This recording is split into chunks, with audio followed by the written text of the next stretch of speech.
Medicina Interna y hoy nos convoca entonces la reunión de correlación clínico-radiográfica. Vamos a hablar específicamente de retos diagnósticos en tuberculosis pulmonar. Agradecer al doctor David Vélez y a la doctora Tatiana, quienes me ayudaron durante la realización de esta charla y me aportaron los casos clínicos que vamos a ver hoy. Entonces, a través de esta charla, planteamos unos casos clínicos con unos objetivos de aprendizaje específicos con cada caso. Vamos a plantear el caso, la doctora Tatiana nos va a ayudar con la lectura de las imágenes. Vamos a desglosar un marco teórico breve tratando de responder específicamente cada una de estas preguntas con puntos claves y vamos a contar el desenlace de esos casos clínicos abriendo un espacio de discusión que espero que participen los docentes. El primer caso es entonces el caso de una mujer de 22 años. Ella tiene un antecedente de lupus eritematoso sistémico desde el 2016, con una nefritis lúpica clase 5, compromiso hematológico y sinovitis. Además de eso, en febrero de este año tuvo un episodio de tuberculosis miliar e inició tratamiento en febrero con el tetraconjugado, 2 tabletas al día. Pesaba 34 kilos. Y cuando consultó a nuestra institución, estaba a punto de finalizar el tratamiento antifímico de consolidación. Ella ingresó por un cuadro clínico de aproximadamente un mes de evolución consistente en un dolor articular de características inflamatorias, predominantemente en metacarpofalángicas e interfalángicas proximales, un síndrome febril prolongado con picos intermitentes todos los días de aproximadamente 39 grados y síntomas respiratorios progresivos consistentes en disneas de moderados a pequeños esfuerzos y tos sin expectoración. Cuando ella inició en febrero el tratamiento para la tuberculosis, los síntomas respiratorios y constitucionales habían resuelto, sin embargo, habían vuelto a empezar. Ella consultó inicialmente al pueblo donde era natal, allá dieron manejo con pulsos de metilprednisolona y cuando ingresó a nuestra institución, reumatología diagnosticó una actividad lúpica, dio tratamiento con inmunoglobulina G, con lo cual la paciente mejoró significativamente de la actividad articular, sin embargo, continuaba con picos intermitentes persistentes y los síntomas respiratorios, por lo que se realizó entonces una imagen de tórax.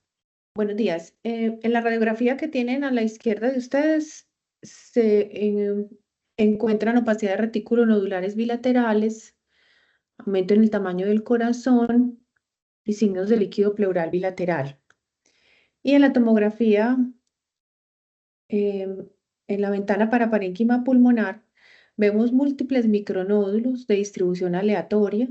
Son nódulos menores de 3 milímetros en todo el parénquima con ligero predominio en lóbulos superiores. La volvés por favor a correr. Claro, profe, ya la voy a volver a correr. Ahí se empiezan a ver los micronódulos aleatorios. Tiene como, no sé, como cambios posquirúrgicos en el lóbulo superior izquierdo, con una telectasia allí. No sé si habían hecho alguna biopsia, que se ve como una sutura quirúrgica. Y bueno, los micronódulos que ya dije, además, pues tiene cardiomegalia y el líquido pericárdico y pleural, pues por su serositis. Entonces, con esos micronódulos aleatorios y en este contexto de una paciente inmunosuprimida, en nuestro medio la primera opción es la tuberculosis con diseminación hematógena miliar, que es la que se presenta con micronódulos aleatorios, y el Así, diagnóstico diferencial sería histoplasmosis. perfecto, listo. Muchas gracias, doctora Tatiana. Entonces, aquí la duda como que no surge es, esta paciente tuvo un antecedente en febrero de tuberculosis miliar y entonces surgen las preguntas de cuáles son las manifestaciones imagenológicas que realmente nos harían pensar en una tuberculosis activa y en cuánto tiempo después de iniciado el tratamiento deberíamos esperar la resolución de las lesiones radiográficas. Entonces, para resolver esta pregunta, digamos que es muy importante reconocer la relevancia de las imágenes pulmonares en el diagnóstico de tuberculosis. Aproximadamente solamente el 1% de la población inmunocompetente tendrá una radiografía normal, pero hasta el 15% de las personas inmunocomprometidas pueden tener una radiografía normal y es allí donde la tomografía se vuelve esencial en el diagnóstico y la tamización de la tuberculosis pulmonar. Cuando vemos entonces cuáles son los hallazgos imagenológicos de tuberculosis, hay muchos hallazgos que son característicos, pero es importante reconocer que ninguno es específico, entonces por eso necesitamos siempre hacer un abordaje diagnóstico y paraclínico muy minucioso para poder llegar al diagnóstico diferencial.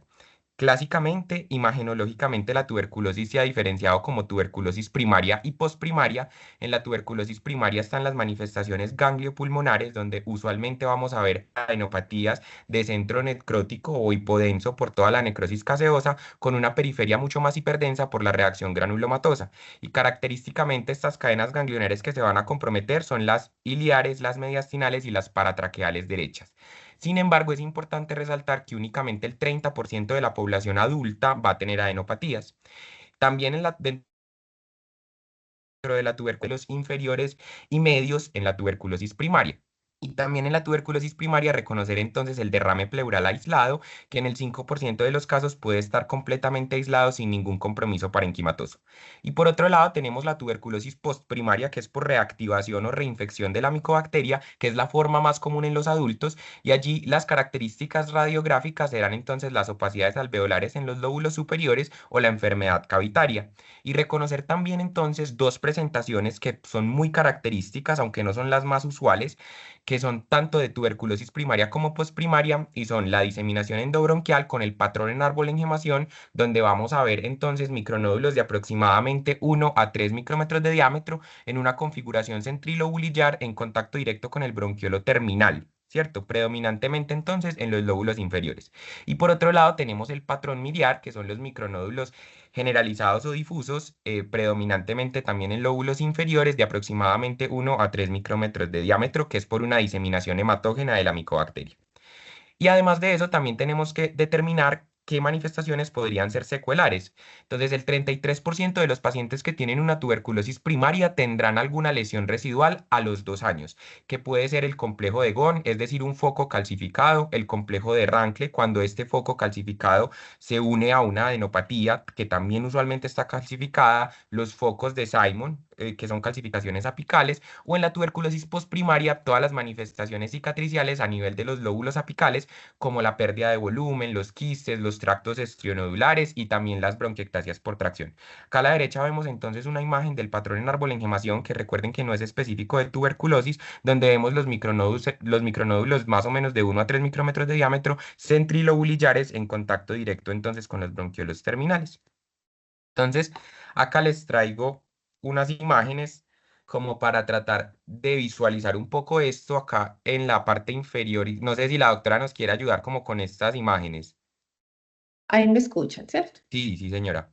Bueno, en la de arriba se ven lesiones cavitadas en el lóbulo superior derecho y en el segmento apical del lóbulo inferior izquierdo, nódulos centrilobulillares en un corte más inferior y una consolidación en el último corte de abajo, exacto.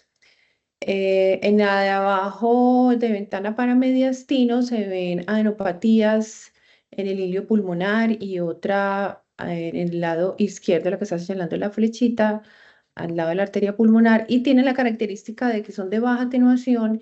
Eso sugiere necrosis que son típicas de la tuberculosis. Se puede encontrar en otras entidades, pero lo más frecuente es que sea tuberculosis cuando vemos adenopatías necróticas. Y en el lado derecho hay nódulos, múltiples nódulos centrilobulillares que van confluyendo, que esa es otra de las presentaciones que podemos encontrar, van confluyendo, formando consolidaciones. Y esa que estás señalando, también hay unas consolidaciones peribroncovasculares y subpleurales y algunos nódulos. Perfecto, doctora, muchísimas gracias. Entonces, es importante recordar que las adenopatías únicamente estarán en el 20 al 30% de los adultos y que, como dice la doctora, también se pueden ver en otras entidades, como por ejemplo el linfoma o cáncer metastático específicamente de testículo, que las enfermedades cavitarias usualmente serán por reactivación o enfermedad postprimaria, y que esta presentación miliar usualmente la vamos a ver más en las personas inmunosuprimidas y que usualmente se asocia con otras manifestaciones extrapulmonarias de tuberculosis. Entonces, ¿cómo vamos a diferenciar realmente la enfermedad activa de la enfermedad residual? Realmente esto va a depender del contexto clínico, porque inclusive el 20 al 40% de los pacientes que únicamente tienen enfermedad cicatricial apical podrían tener una tuberculosis activa. Entonces, normalmente cuando uno lee cuánto tiempo se deberían demorar las manifestaciones radiográficas en resolver, va a depender de la manifestación. Las manifestaciones que son secundarias a ocupación alveolar como tal pueden tardar hasta 2 años en resolverse completamente, mientras que las manifestaciones nodulares, bien sea el patrón en árbol, engemación o la tuberculosis miliar, deberían resolver sin cicatrización o sin calcificación 2 a 6 meses luego de instaurado el tratamiento. Sin embargo, hay cortes muy grandes que han demostrado que, a pesar de que el paciente sigue teniendo, digamos, lesiones que se consideran activas, como por ejemplo el patrón en árbol engemación, si el paciente tiene una estabilidad radiográfica, definida como la no progresión o la estabilidad de las lesiones 4 a 6 meses después de instaurado el tratamiento, se puede considerar que el paciente no tiene una reinfección o la tuberculosis en ese momento no está activa. Entonces, más importante que saber en qué momento solucionan completamente las lesiones es determinar con una tomografía previa o una imagen previa de los últimos 6 meses si ha habido una progresión importante. Y importante también reconocer que algunas manifestaciones siempre se deben considerar enfermedad activa. Por ejemplo, el patrón en árbol en gemación en el contexto de una tuberculosis en el 95% de los casos sugiere una enfermedad activa. Y acá les traigo un caso de la literatura muy bonito donde en la parte pues de los lóbulos apicales vemos las manifestaciones fibrocicatriciales de una tuberculosis postprimaria con los tractos esternodulares, algunos quistes y las bronquiectasias por tracción, pero en los cortes más inferiores vemos esos micronódulos que tienen un patrón en árbol en gemación claramente, y este paciente, a pesar de tener una enfermedad residual, tenía una reactivación de su tuberculosis. Entonces, ¿qué pasó con esta paciente? Esta paciente continuó haciendo fiebre y lo que nos dijo la doctora Tatiana, le hicieron una biopsia pulmonar en el lóbulo superior izquierdo, tratando de determinar cuál era la causa de la fiebre, porque buscaron histoplasmosis en antígeno en orina, que recordemos pues que la paciente no tenía VIH y esta prueba en el paciente que no tiene VIH no tiene un buen rendimiento, entonces trataron de hacer una biopsia buscando diagnósticos diferenciales en el absceso de la caverna, porque estaba obsedada, esa caverna era anterior y antigua de la tuberculosis miliar inicial. Tuvieron una baciloscopia positiva y un aislamiento de Streptococcus pneumoniae que se trató con antibiótico-terapia dirigida. Estábamos esperando los cultivos, sin embargo, infectología, debido a la presencia o a la persistencia de la fiebre y a la baciloscopia positiva, inició nuevamente tratamiento con tetraconjugado en un contexto de una reactivación de tuberculosis. Sin embargo, realmente los cultivos después fueron negativos, por eso es muy poco probable, pues o es, digamos, imposible que haya sido realmente una reactivación o una reinfección de la tuberculosis. Y cuando nos vamos a mirar las tomografías de esta paciente, había una estabilidad radiográfica clara, es decir, muy posiblemente estos nódulos fueran residuales por la tuberculosis miliar que ya tenía unas adenopatías en la tuberculosis previa que ya había resuelto completamente y la caverna había disminuido de tamaño. Entonces, como conclusión, las manifestaciones radiográficas más que resolverse deberían estabilizar, aunque en la tuberculosis miliar esperamos una resolución después del tratamiento 2 a 6 meses después de los micronódulos, siempre tener el escenario clínico presente, si el paciente está haciendo fiebre, si tiene síntomas constitucionales, pues pensar que es una enfermedad activa, así tenga manifestaciones cicatriciales, porque estas en cualquier momento pueden llevar pues como a una reactivación. No sé si los profes tengan algún comentario de este caso o pasamos al siguiente.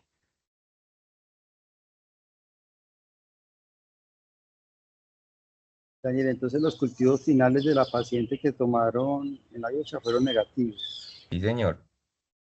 Ajá. Y Bueno, lo del lavado broncoalveolar, cuando que llegaron a todo fue hacer el lavado. negativo. Todo Ajá. en O sea, lavado solo fueron las. broncoalveolar, señor. Sí, digamos que se descartó pues enfermedad porque no tenía Exacto. viabilidad de la micobacteria. Y realmente también algo importante ahí como por resaltar es que las pruebas moleculares, a pesar de que digamos no nos sirven para el diagnóstico de la reinfección, porque siempre van a estar positivas muy posiblemente por el antecedente, no tenían un cambio en el patrón genotípico de resistencia, ¿cierto? Era la misma micobacteria, no tenía RPO, no tenía CATG, entonces ahí es muy difícil hablar pues como de una reinfección. Esta paciente, yo creo que se la habían comentado a la profe Tatiana, a mí me habían dicho verbalmente que incluso cuando la profe Tatiana dio la tomografía, me corrige, profe, le pareció que había demasiada estabilidad en el tiempo y que era poco probable que hubiera una reactivación de TB, aclarando que esta paciente tenía una tuberculosis que claramente con pruebas de sensibilidad, o sea, no era una TB resistente, eso era muy claro desde el que se empezó el tratamiento. La duda que tenían los clínicos era que por haber recibido inmunosupresión, esta paciente siguiera con una TB activa a nivel pulmonar, ¿cierto? O sea, que tuviera una TB que no estaba resuelta y tener que reiniciar nuevamente el tratamiento de primera línea. No sé, profe, se recuerda el caso porque sé que Infecto fue de pronto algunas veces a comentarse. Sí, infectología fue a preguntar por qué seguían los nódulos miliares. Yo les dije, ocasionalmente uno ve en los seguimientos de estos pacientes al año, a los 2 años, que se quedan los nódulos, tanto los miliares como los centrilobulillares. No es lo usual, pero en ocasiones uno sí ve que se siguen viendo los mismos nódulos a pesar de que el paciente ya recibió tratamiento y ya no le aíslan el bacilo. Pero ellos seguían insistiendo, pues como por la fiebre, que debía tener una tuberculosis, pues eran los mismos nódulos, entonces yo siempre pensé que eso era residual, pero sí era muy importante pues descartar esa actividad. Y especialmente descartar isoplasmosis asociada, que también se descartó en la biopsia, ¿cierto, Daniel? Sí, también se descartó en la Y biopsia, ella no tenía clínicamente levaduras estuvo bien intrastas. después. Ella clínicamente estuvo bien cuando le iniciaron también el tratamiento para el Streptococcus pneumoniae y en la primera semana, pues después del el tratamiento antifímico nuevamente con el tetraconjugado, después volvió a hacer una febrícula, pero digamos que ya la paciente pues se dio de alta y se dejó un seguimiento con infectología. Muy interesante. Da la impresión que era el neumococo el culpable de la fiebre más que la TB. De acuerdo, sí. Perfecto, gracias, Mar. Bueno. Entonces vamos a seguir con el siguiente caso. El siguiente caso es una mujer de 31 años, tiene un antecedente de hipertensión arterial de presunto origen secundario. Esto porque el diagnóstico se hizo aproximadamente a los 16 años y había tenido ya previamente hospitalizaciones por emergencias hipertensivas. Ella ingresó a nuestra institución en septiembre en contexto de una emergencia hipertensiva con daño de órgano blanco a nivel del sistema nervioso central, una encefalopatía posterior reversible y además de eso tenía una glomerulonefritis rápidamente progresiva, por lo que se llevó a biopsia renal y la biopsia confirmó una microangiopatía trombótica, que después de descartar otras causas múltiples, pues se llegó al diagnóstico de una hipertensión arterial maligna complicada con una microangiopatía trombótica. E inicialmente entonces, en el abordaje de la glomerulonefritis rápidamente progresiva, recibió pulsos de esteroides. 15 días después inició con síntomas respiratorios bajos, ¿sí? Llevaba aproximadamente 3 días con los síntomas y un síndrome febril agudo, por lo que realizan entonces una imagen pulmonar. La voy poniendo y ahorita la repito. En el lado izquierdo es una proyección portátil de tórax. El hallazgo importante son opacidades mixtas en el lóbulo superior izquierdo y aumento difuso como en la densidad por líquido pleural bilateral. También hay aumento en el tamaño del corazón. Y esos hallazgos se confirman en la tomografía, donde se ven opacidades alveolares y en vidrio esmerilado en el lóbulo superior izquierdo y en la língula, líquido pleural bilateral y atelectasias compresivas en lóbulos inferiores. Vuelves, por favor, a poner el lóbulo superior izquierdo. Claro, doctora.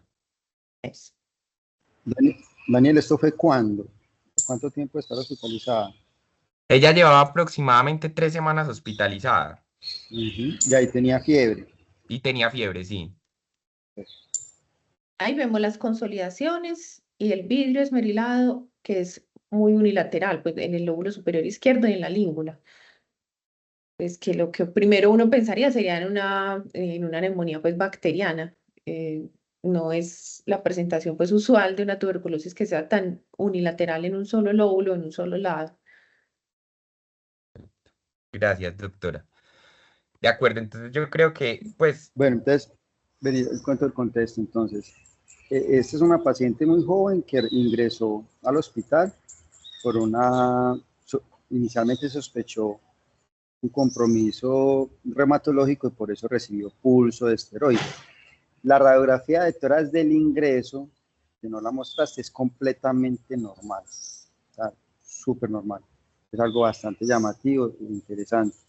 3 semanas después ella arranca a hacer fiebre y el contexto importante es que esa fiebre no tenía una causa clara, es decir, la paciente no mejoraba, es más, recibió antibiótico para aerobios, antibióticos para neumonía y la paciente persistía con fiebre. Entonces, cuando a la paciente se le hizo la tomografía, se encontró que en el lóbulo superior izquierdo había como una especie de progresión. Lo que pasa es que no comparaste con un TAC previo que tenía la paciente. Había una progresión de unas opacidades en el lóbulo superior izquierdo que no eran típicas de TB, pero que finalmente eran unas opacidades en un área anatómicamente peligrosa para nosotros como internistas, ¿cierto? Una paciente con fiebre que no respondía con el tratamiento usual y que había recibido esteroides 3 semanas antes. Esa fue la decisión que llevó a la conducta de hacer un lavado broncoalveolar. ¿Listo? Que ya después nos contarás cómo salió. Listo, profe, perfecto. Entonces, como decía la doctora Tatiana, pues digamos que con esas opacidades alveolares iniciales, yo creo que todos hubiéramos considerado una neumonía piógena. Sin embargo, entonces de acá surge la duda de qué tan frecuentes son las neumonías agudas por tuberculosis y si existen hallazgos radiográficos o clínicos que nos puedan ayudar a diferenciarla de una neumonía piógena y cuál es el riesgo realmente de los esteroides en el contexto de una reactivación o un empeoramiento de la tuberculosis pulmonar.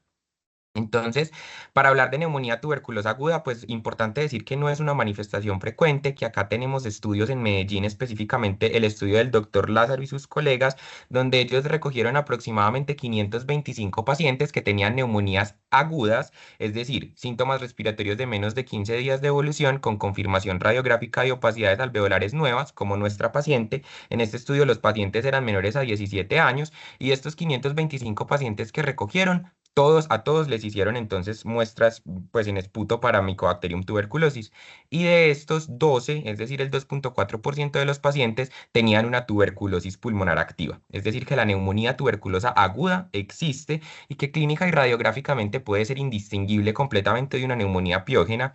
Quizás algo en la radiografía o en la tomografía que nos podría ayudar a diferenciarlo es la presencia de adenopatías con las características que ya hablamos. Sin embargo, únicamente el 20 al 30% de los adultos tendrán adenopatías en el contexto de una primoinfección por tuberculosis y menos del 5% tendrán adenopatías en el contexto de una tuberculosis postprimaria, que es la principal en el adulto.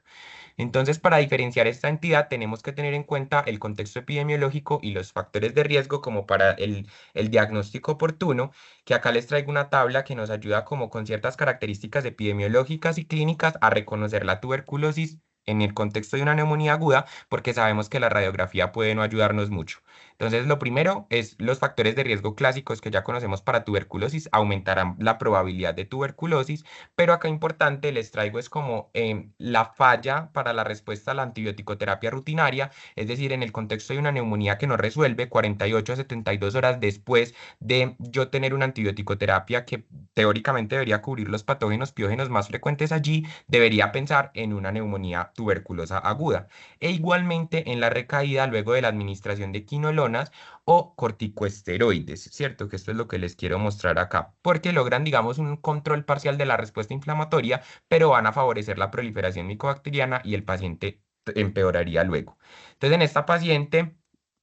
bueno, y acá les traigo este estudio, que es un estudio de casos y controles. Este estudio se realizó desde 1999 hasta 2011, pues realmente fue un estudio retrospectivo en el que tenían 1 millón de pacientes, 600.000 controles y 6.000 casos, y querían ver cuál era el riesgo, digamos, de desarrollo de una tuberculosis activa con el uso de la terapia con corticosteroides.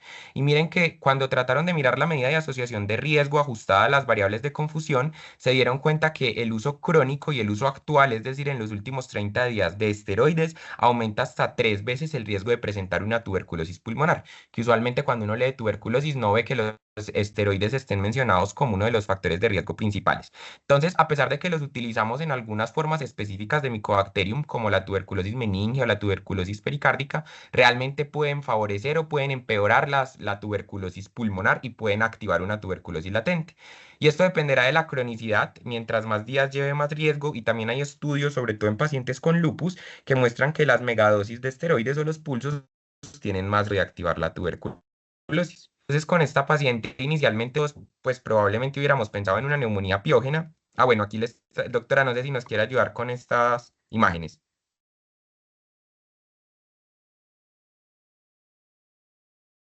Hay una consolidación de todo el lóbulo superior derecho con cavitaciones en el interior que se ven incluso pues desde la radiografía las zonas cavitadas. Bueno, o no sé si es un paciente con enfisema, parece que sí es un paciente con enfisema, porque la otra opción es que sea una neumonía de espacios abiertos, o sea, un pulmón con enfisema en el que da la consolidación se puede ver de la misma manera. Bueno, como solamente hay una imagen, pero esas serían pues las dos opciones. Entonces, este paciente es un paciente de un reporte de caso de la literatura donde lo enfocaron, digamos, como una neumonía necrosante porque vieron esa opacidad alveolar y, digamos, esas lesiones quísticas o esos neumatoceles. Y finalmente, ante la no respuesta de ampicilina sulbactam, después de 72 horas, realizaron estudios para Mycobacterium y efectivamente tenía entonces Mycobacterium tuberculosis. Entonces, en esta paciente, como nos dijo el doctor David, pues digamos que la radiografía inicial pues era normal, la paciente nunca había tenido síntomas respiratorios y cuando empezó con el síndrome febril y los síntomas respiratorios, se realizó la tomografía, que se enfocó como una neumonía piógena, que creo que es pues lo que hubiéramos hecho todos, y empezó tratamiento antibiótico, recibió vancomicina, recibió piperacilina tazobactam, recibió meropenem, sin embargo seguía haciendo fiebre, por lo que decidieron entonces llevarla a la broncoscopia con lavado broncoalveolar y allí entonces aislaron Mycobacterium tuberculosis con las tinciones y las pruebas moleculares. Esta paciente tenía una clara neumonía tuberculosa aguda, importante considerar esta entidad en nuestro medio en el contexto de una neumonía que no resuelve. La clínica y la radiografía son poco útiles para diferenciar la etiología, entonces tener en cuenta los factores epidemiológicos y los factores de riesgo y definitivamente los esteroides aumentan el riesgo de una reactivación de tuberculosis pulmonar. Es un factor de riesgo muy importante a Sí. tener en cuenta. Esta paciente, de todas formas, incluso cuando salió el BK, pues la PCR y el BK positivo en el lavado, aún se tenía dudas diagnósticas, e incluso hasta un comentario muy interesante de alguien fue, ¿será que estamos viendo, será que estamos viendo unas tuberculosis últimamente muy atípicas? Porque probablemente, eh, en, como tenemos una PCR en este momento, Ginesper, que es mucho más sensible que la anterior, estamos detectando esa ampliación de la secuencia molecular de la micobacteria se está dando tan precisamente que incluso puede haber quedado, puede ser unos falsos positivos porque de pronto ese fibroncoscopio no lo están lavando bien, o sea, incluso hasta llegamos, alguien llegó a comentar eso, y eso más interesante aún es que se está algo reportado en la literatura, que es muy importante la desinfección del equipo, más aún con estas nuevas PCRs. Pues la paciente cuando se le empezó el tratamiento anti-TB, mejoró drásticamente pues el síndrome de febril y se le dio de alta a los pocos días. Entonces sí, pues tenía una clínica que mejoró incluso con el HRZE, más no con antibiótico para aerobios. Profe, entonces yo le quería como preguntar algo a la profe Tatiana, porque yo sé que ella ha visto demasiados casos de tuberculosis, pues es que sí, imagino que la curva de pacientes es demasiada, profe, y todavía existe ese debate. Yo incluso hablando con algunos infectólogos consideran que el estudio de Lázaro Vélez, que demostró que la incidencia de neumonía aguda era tan alta para pensar en TB en un 2.3% de los pacientes, ellos consideran que muy probablemente eran pacientes que sí tenían síntomas crónicos, o sea, que la anamnesis de esos pacientes no era suficiente para realmente decir que el cuadro era completamente agudo. Entonces, todavía, incluso ese infectólogo me llamó mucho la atención porque me dijo, yo todavía no considero que realmente una tuberculosis se presente en 7 días, que sea un curso tan agudo. No sé, profe, usted, las imágenes y los casos que ha recortado, que recuerda, sí recuerda pacientes que tenían imágenes normales y de un momento a otro ocupan o tienen hallazgos que sean de TB y terminaron siendo una tuberculosis, y realmente sí debemos de estar tan atentos a las opacidades nuevas y agudas para pensar en TB. No, Avi, yo realmente no recuerdo un caso como ese, que tenga una radiografía normal y a los días ya tenga una consolidación. No recuerdo ningún caso así.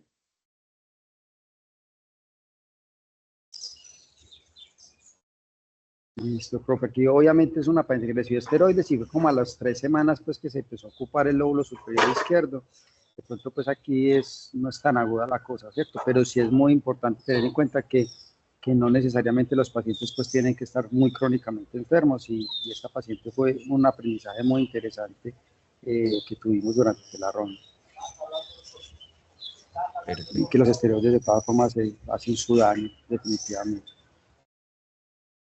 Profe, muchas gracias a los dos.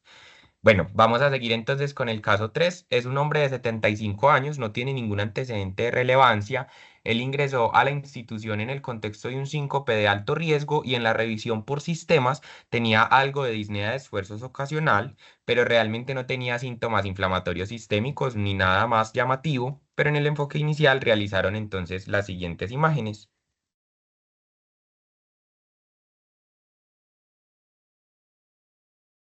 Bueno, en la radiografía hay opacidades pulmonares que tienden a ser como nodulares, bilaterales, difusas. La tráquea es tortuosa, el corazón aumentado de tamaño, probablemente tenga algo de líquido pleural. Y en la tomografía vemos un pulmón como muy enfermo de base, pues ya con cambios cicatriciales, áreas de atrapamiento de aire y consolidaciones subpleurales en los lóbulos superiores, en la língula, algunas son de aspecto nodular. Ahí vemos atrapamiento de aire, bronquiectasis, un paciente pues probablemente con EPOC y esas consolidaciones subpleurales muy difusas en todos los lóbulos. La voy a Este volver a podría poner. ser, sí, ponelo, esto podría ser un patrón de neumonía en organización, porque son consolidaciones subpleurales y peribroncovasculares que tienden a predominar en los lóbulos, pues aunque es muy difuso, se ve un poquito más en los lóbulos inferiores. O la otra opción, pues, es la infección, aunque el paciente, pues, clínicamente no era tan claro que tuviera una infección. Pero pues en estos pacientes ancianos puede ser así, como ustedes muy bien saben, y esas serían las dos opciones, que fuera una infección o una neumonía en organización. Esas pues serían las dos opciones. Y hay unas zonas que son muy nodulares, incluso hay en unas partes se ven nódulos micronódulos centrilobulillares con árbol de engemación adyacente a esas consolidaciones, pero el patrón que predomina son consolidaciones periféricas en un pulmón pues de base enfermo. Listo, profe, muchas gracias. Entonces, con este caso, pues con esos diagnósticos diferenciales, digamos, de neumonía en organización o una infección, surge mucho la duda de cuáles son realmente las presentaciones más usuales imagenológicas de una tuberculosis pulmonar, si existe una predilección o no en los lóbulos y si esta presentación, pues, podría ser explicada por una infección por Mycobacterium tuberculosis. Entonces, digamos que cuando uno se va a revisar las cohortes más grandes de pacientes con tuberculosis pulmonar, hasta el 30% de los pacientes, sobre todo los ancianos y los pacientes diabéticos, podrían no tener síntomas respiratorios claros, como lo tenía este paciente, sino que son pacientes muy oligosintomáticos e inclusive hay reportes que dicen que hasta menos del 5% de la población con tuberculosis pulmonar podría no tener ningún síntoma y simplemente pues encontrarse la tuberculosis activa por hallazgos radiográficos. La tuberculosis tiene múltiples manifestaciones a nivel del parénquima pulmonar, pero cuando uno se va a ver las cohortes más grandes, acá les traje como varias de las cohortes que miran los hallazgos radiográficos de tuberculosis pulmonar, las opacidades alveolares difusas de bordes mal definidos y heterogéneas, sobre todo en los lóbulos inferiores y medios cuando es una tuberculosis primaria, o apicales en el contexto de una tuberculosis postprimaria, son los hallazgos más comunes. Es decir, que normalmente tenemos la diseminación bronquial, es decir, el patrón en arborigimación o la cavitación como las manifestaciones más características, pero normalmente las más comunes serán los infiltrados alveolares. Y muy importante también reconocer que los pacientes adultos pues usualmente van a tener una manifestación postprimaria que se va a caracterizar entonces también por esas opacidades alveolares, sobre todo en los lóbulos superiores y podrían tener algo de centronódulos, de micronódulos centrilobulillares. Entonces, recordar que existen diferentes escenarios para la tuberculosis pulmonar, que la presentación gangliopulmonar o primaria va a ser rara en los pacientes adultos, pero que podríamos tener presentaciones con ocupaciones alveolares, sobre todo de predominio en los lóbulos medios inferiores, que también podemos tener presentaciones pleurales aisladas con derrames pleurales unilaterales, que hasta en el 5% de los casos podrían no tener ningún otro hallazgo parenquimatoso sugestivo, la enfermedad traqueobronquial que puede ser por erosiones, inclusive con estenosis o alteración, digamos, de toda la estructura de la vía aérea y la presentación miliar. Y los infiltrados usualmente tienden a estar en los lóbulos superiores, pero específicamente en el contexto de una infección postprimaria o una reactivación. Hasta en el 80-89% de los casos estarán en el lóbulo apical y en el segmento posterior por digamos, las características de la micobacteria, que es aerófila obligatoria, entonces quiere ir a los lugares donde hay mayor concentración de oxígeno. Sin embargo, también es muy común encontrar, o digamos que en la literatura es muy común ver, que hay opacidades múltiples alveolares en lóbulos medios e inferiores.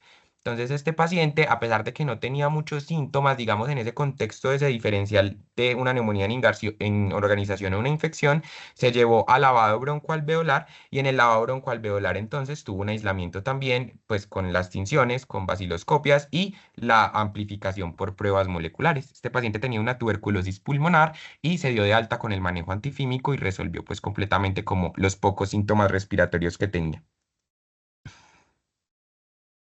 No sé, profe, si tengan algún comentario de este caso. No. Perfecto. Bueno.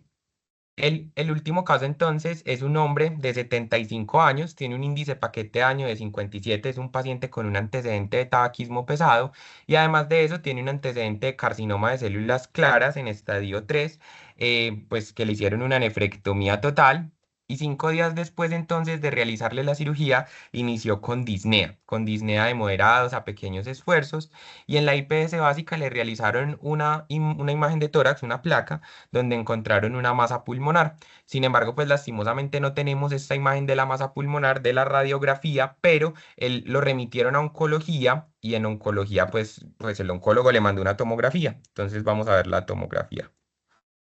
Ahí empezamos a ver el parénquima pulmonar hiperexpandido por el antecedente de POC y unas lesiones como nodulares, irregulares, que son como muy residuales. Es un aspecto residual, cicatricial, probablemente tuvo alguna infección previa. Mm, Miren que son pulmones muy grandes, con áreas de menor atenuación, que eso es lo que conocemos como patrón en mosaico por atrapamiento de aire.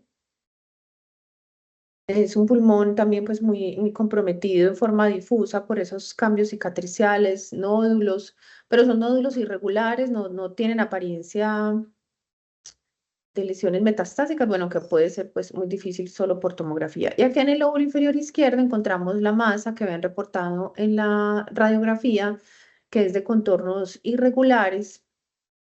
Es una masa grande, no recuerdo pues bien el tamaño, pero es una masa mayor de 4 centímetros. No tenés la ventana de mediastino. No, profe. Ah, bueno, vuelve otra vez sobre la masa, por favor. Entonces, en ese contexto, un paciente con antecedente de tabaquismo y una masa dominante en el lóbulo inferior izquierdo, de contornos irregulares, incluso había unas zonas espiculadas, pues uno lo primero que va a pensar es, así se tenga un cáncer renal, uno pensaría en otro primario, un cáncer de pulmón por su antecedente, eh, pero pues ya retrospectivamente en la ventana de mediastino, esa masa tenía baja atenuación, tenía como áreas de necrosis y las estructuras vasculares pasaban a través de ella, no se distorsionaban ni estaban invadidas, sino que pasaban a través de la lesión. Pero inicialmente consideramos que era muy probable que fuera una lesión neoplásica y se mandó a biopsiar, se solicitó pues la biopsia. Perfecto. Listo, profe, Profe, muchas. mostrar los nódulos de arriba, por favor, Daniel. Dos.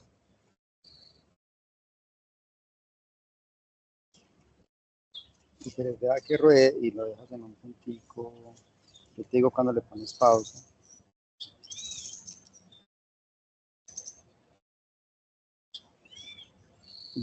Páralo ahí. Páralo. Un poquito más atrás. Profe, cuando usted nos dice que los nódulos que estamos viendo acá, le parece que son residuales, ¿es más por la forma o por la densidad? ¿Nos quiere de pronto como explicar un poquito que a veces para nosotros es difícil como Es analizar eso? por las dos Como no cosas. radiólogo. Primero por la forma, mira que son como muy irregulares, es una distorsión del parénquima donde están esas lesiones nodulares y a veces veo uno que son de alta densidad, o sea que se están calcificando. En la otra ventana ayuda para eso, entonces eso le ayuda pues como uno a pensar que esto sea más cicatricial más que otra cosa y obviamente pues sería muy importante ver estudios previos para corroborarlo, pero por la apariencia parece más una cosa residual, cicatricial. Y por ahí, ¿qué densidades uno encuentra ahí que ya se están acercando a la decalcificación? Por Por encima de ahí, 100, por encima de 100 unidades 100. Gauss. Sí. Perfecto. Profe, muchas gracias. Bueno, entonces, digamos que en este paciente claramente pues pensamos inicialmente en una malignidad primaria pulmonar, en un segundo primario, pero entonces surge la duda en esta charla de si hay manifestaciones de tuberculosis que puedan asemejarse a neoplasias, que cómo pudiéramos diferenciarlas imagenológicamente y qué tan común es la coexistencia de un carcinoma pulmonar y una tuberculosis pulmonar.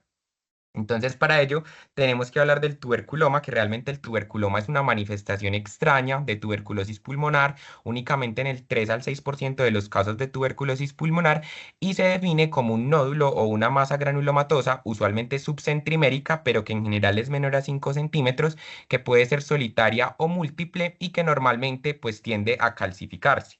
Se considera realmente una secuela de tuberculosis tanto primaria como postprimaria, sin embargo, podría ser la etiología de la reactivación de la tuberculosis, porque pues digamos que en ese centro de calcificación puede haber persistencia de los bacilos que posteriormente ante cualquier escenario como inmunosupresión parcial se podrían empezar a diseminar. Entonces, lo más importante en el tuberculoma es que usualmente tiene una estabilidad radiográfica, ¿cierto? No va a empezar a crecer, pero también puede tener bordes muy heterogéneos, puede tener bordes espiculados, nódulos adyacentes a la lesión principal, dando esa falsa percepción como de galaxia estrellada. Y acá les traigo entonces como unos reportes de caso de la literatura de dos pacientes de aproximadamente 60 años que tenían síntomas respiratorios y síntomas constitucionales progresivos de aproximadamente 3 a 4 meses los dos casos. Y cuando se hizo el abordaje inicial, pues en la tomografía vemos entonces esas masas en los lóbulos apicales de aproximadamente 4 centímetros de diámetro, unos bordes realmente heterogéneos, algunos uno podría pensar que son espiculados con nódulos periféricos a la lesión, ¿cierto? Claramente estos dos pacientes pues se abordaron inicialmente como una malignidad primaria del pulmón, se llevaron a biopsia y en la biopsia lo que vieron fue pues como inflamación granulomatosa con baciloscopias positivas.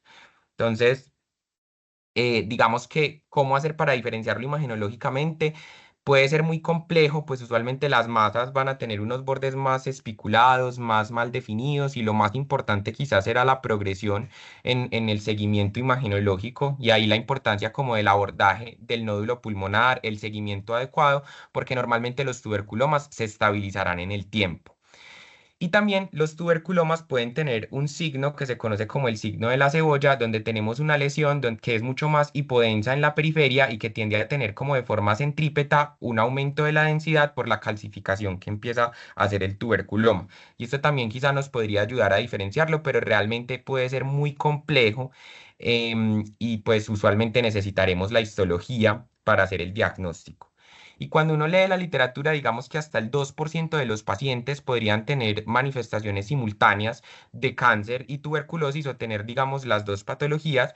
Hay algo que se conoce como el scar cancer, que es por toda la alteración fibrocicatricial que genera la tuberculosis en el parénquima, pues va a dañar la arquitectura y la citología y puede favorecer la proliferación exagerada de esas células pulmonares. E igualmente el cáncer puede generar pues como erosiones a nivel bronquial y alterar la inmunidad celular favoreciendo la proliferación de la tuberculosis. No sé, doctora Tatiana, como que otras características nos puedan ayudar a diferenciar de pronto un tuberculoma que usualmente no lo tenemos en mente como una manifestación pulmonar de una neoplasia pulmonar. Sí, lo que les comenté cuando vimos la imagen, una cosa que puede ayudar es la necrosis, o sea, la baja atenuación dentro de la masa, pero un tumor también puede tener necrosis. Aquí los contornos eran muy irregulares, pero es un parénquima enfermo, entonces uno también puede ver que los contornos son irregulares porque el parénquima adyacente está pues, con cicatrices. Pero el hallazgo más importante son las estructuras vasculares que se ven pasando a través de la lesión sin distorsionarse ni invadirlas. Ese yo creo que es el signo más importante. El tumor pues siempre va a destruir o a invadir las estructuras vasculares. En cambio aquí veíamos que pasaba a través de ella. Perfecto, doctora. Muchísimas gracias.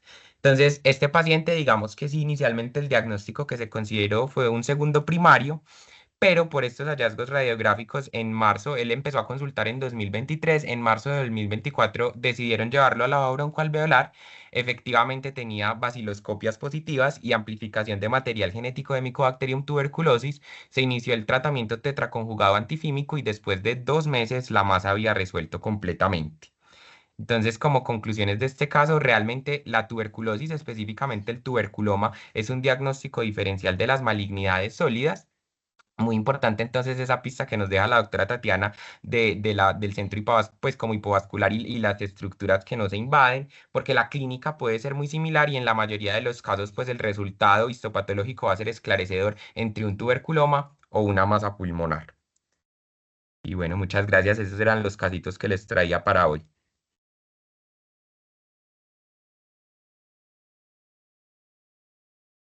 No sé, profe, si tienen algún otro Bueno, comentario. yo de pronto quería hacer una corrección, no sé, la profe de pronto me puede corregir, pero en algún momento hablaste de que en el árbol de gemación lo que se ven son unos nódulos centrilobulillares.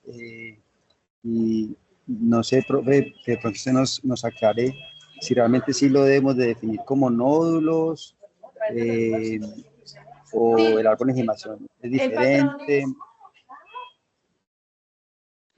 el patrón es nódulos centrilobulillares con árbol en gemación. O sea, lo que da el árbol en gemación es como, o sea, la bolita es el nódulo y tiene como un palito adyacente. Ese es lo que Ujú. da la apariencia de árbol en brote o árbol en gemación.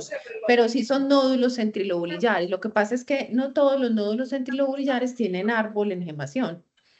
Tiene que tener como el bronquiolo tapado que se ve como larguito y el nódulo adyacente. No sé Eso. si se me entiende. Sí, profe, y importante no confundir que cuando hablamos de micronódulos, pero si no se ve árbol de gemación, ahí estamos hablando más de una diseminación hematógena, de una TV miliar, en lugar de pues, una diseminación broncógena, que sería lo que el árbol de gemación. Entonces es diferente hablar de micronódulos aleatorios, que es más de la TV miliar, que hablar de nódulos centrilobulillares, que algunos se ven con árbol de gemación, que ya esto es más de diseminación broncógena, no sé por qué me Exacto, ocurre. sí. No, lo que yo he aprendido en el hospital es que la tuberculosis se puede presentar como quiera, pues nódulos grandes, nódulos pequeños, consolidación, o sea, como quiera. Lo más frecuente son las cavitaciones y árboles de gemación, definitivamente, sí, lo más frecuente, pero se puede presentar de muchas maneras.